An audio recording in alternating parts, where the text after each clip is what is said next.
Nagningning ang mga mata ng 16 years old na si Ashley habang nakaharap sa ama. Sa kanyang magandang muka ay magbabakas ang ganap na kaligayahan.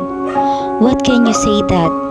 Nagmamalaki pa niyang tanong sa mabait at biyudong ama na si Mr. Tirso de la Fuente. Muli naman itong pinasadahan ng tingin ang hawak na report card ng anak. Napawi ang ngiti nito at tumabi. Ikinibit pa ang mga balikat. Daddy? Pwede na rin. Pagkuway sabi nito. Daddy naman. Maktul niya. Ang taas na nga ng grades ko, diba? Ang daya mo naman. Ganyan lang bang magiging reaction mo? Napatawa ang lalaki na kahit mataba na at nasa edad 45 ay gwapo pa rin. Akala ko'y nagbago ka na, Ashley. Nawala na ang ugali mong yan. I was just a provoke you at lumabas pa rin ang pagiging spoiled at brat mo. Sumimangot si Ashley. Napahiya siya.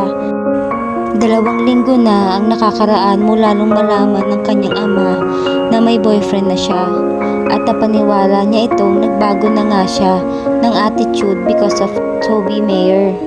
Ramdam kasi niya mula nang dumating sa buhay niyang binata, matanda sa kanya ng 5 taon ay marami nang nagbago sa ugali niya. Lagi na siyang nakangiti at bihira na siyang magalit. At iyon ay dahil ang ngiti niya sa buong paligid ay makulay sa baghari. You really impress me, Ashley. Nakangiting pukaw sa kanya ng ama. Talaga, naniniwala na akong malaki ang nagawa ng pag-ibig. Look at you now. Wow, you're great. Maluwang na maluwang ang ngiti na itinugon niya sa sinabing iyon ng kanyang ama. Nasa isang beach resort sa Cavite City at nakasalukuyan na si-celebrate sila ng birthday ng kanyang ama. Nang agad na ipinagtapat ni Toby dito ang kanilang relasyon. At hindi naman ito kinabakasan ng munimang magtutol. Pinalalahanan lamang nila na huwag agad susubo sa hindi maganda dahil mga bata pa nga sila. Ang sabi nito, marami pang mas magagandang bagay na darating sa kanilang buhay kaya huwag munang lalampas sa limitasyon. Daddy, malambing ang tinig na nabi ni Ashley, katabi niya ito sa kinauupo ang sofa. Kaya yumakap siya. It is okay with you kung di lang ako sa Pilipinas mag-aaral ng college. Bigla itong natigilan dahil sa narinig. Naisip ko, okay naman dito sa atin, di ba? Mataas din naman ang standard ng ibang university dito sa atin. Paliwanag pa niya. Pagbubutihin ko na lang ang pag-aaral ko. Promise. Si Toby ba ang nagsuggest sa'yo ng ganyan, anak? Hindi, Dad. Mabilis niyang sabi. Ang totoo ay hindi siya pinigilan ng boyfriend na sabihin niya sa Amerika siya mag-aaral sa kolehiyo. He even encouraged her to pursue her studies there. Gusto pa nga niyang sumama ang loob dahil ang pakiramdam niya ay baliwala din ito sa kanilang paglalayo. Napasimangot siya. Inis nga ako sa kalalaking yun, Dad. Ipinagtutulakan pa nga akong umalis para mag-aral sa Amerika. Ayaw ko nga talaga. Dad, please. Alam mo ba kung ano hinihiling mo, anak? Banayad na tanong ng daddy niya. Noong nabubuhay pa ang mami mo, ay iyon na ang plano natin para sa pag-aaral mo.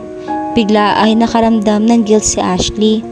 Dati nga naman ay siya itong enthusiastic sa pag-aaral sa ibang bansa. Subalit na magka-boyfriend siya, ay bigla na lang nagbago ang isip niya.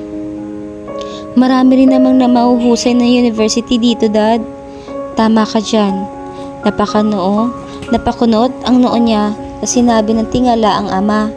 Gusto niya matiyak kung anong ibig niyang sabihin. Daddy, muminti si Tirso. Iyan ang gusto kong sabihin sa iyo ng mami mo noon, Ashley. Sabi niya, hindi na nga kailangang malayo ka sa amin to get the best education. Dahil hindi dito sa Pilipinas ay makakamit mo yon kung talagang tutulungan mo ang iyong sarili. And I'm so glad na nagbago ang isip mo. Ibig sabihin mong tila nahiniraan ng kanyang anak sa labis na katuwaan dahil sa narinig. Tumango naman siya. Okay lang sa akin na dito ka mag-aral ng college, Ashley. Hindi na tayo magkakahiwalay pa. Hindi na ako mag-aalala na baka may masamang mangyari sa iyo sa ibang bansa. Wow! Maagap nitong sabi, saka lalong hinigpitan ang pagkakayakap sa kanya. Thank you so much, Dad. Thank you, thank you, thank you. I love you, Daddy. Napatawa siya sa isinaan na iyon ni Ashley. But, ipinangako mo sa aking makakatapos ka muna ng college before anything else. Si Toby, take him your inspiration temporarily. If you want to get married, kahit pa baang-baang, pagbaba mo sa stage, pagkatapos mong matanggap ang diploma, okay lang. Kahit nga doon na kayo magpakasal. Sabihin mo na lang sa boyfriend mong magsama na doon ng pari. Napahakik-hik ito. Sobra ka naman, Daddy. Syempre hindi ko gagawin yun. Talaga? Yes, Dad.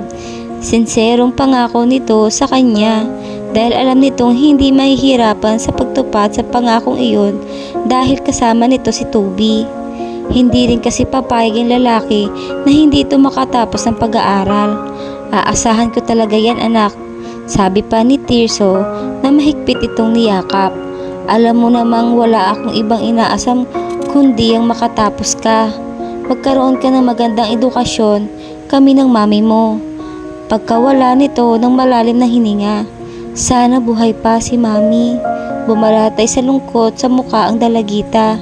I miss her, Dad. I miss her too, Ashley. Pero hindi na ako nalulungkot dahil I'm sure masayang-masaya na siya kung saan man siya naroon, di ba? Tumango ito, nasa piling na siya ni God, Daddy. At alam kong she's always reminding him na iingatan tayong dalawa. Right, Aniya, tumango-tango. Ganyang kabait ang mami mo. Hinalikan niya sa buhok ang anak pagkuway may ngiti sa labing tumingin sa malayo. Higit niya itong minahal mula nang mamatay ang kanyang esposo dahil sa isang aksidente.